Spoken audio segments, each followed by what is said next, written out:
қазақ елі, Атырау қаласы бүгін жайық тазалау ұйымдастырып, бәріміз осылай шығып жатырмыз. Осы 2 жылдан бері осы жайықтың жағасын тазалаумен болып жатырмыз.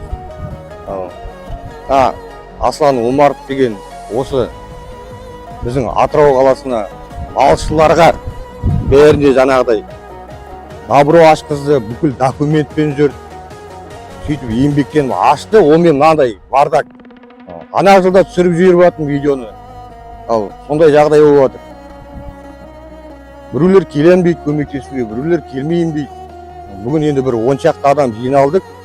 Бір 60-70 қапшықтай мусор шықты, какой-то құтақандай жерден. Осы жерден бір 150 метр жерден 60-70 қапшық шықты. Ол әлі қаншама бар бұлағарай. Бұлағарай қаншама бар. Осырттың ар жақтары қаншама бар. Сол тазалықты дұрыстап ұстайық.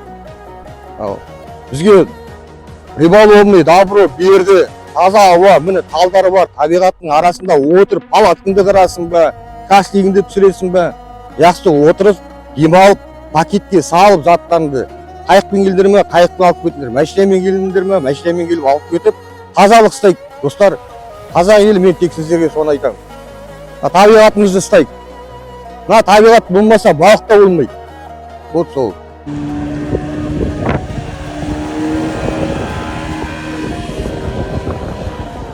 Қайықпен тасып жатыр. Қайықпен.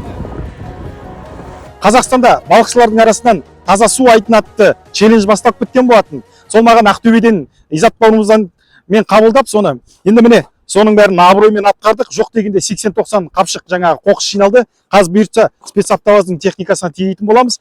Енді осы челлендждің ары қарай жалғасын табу үшін ақтаулық фиш-фармақ яғни строительствоның админі Асхат бауырымызға жолдаймын. Асеке, қабыл алыңыз.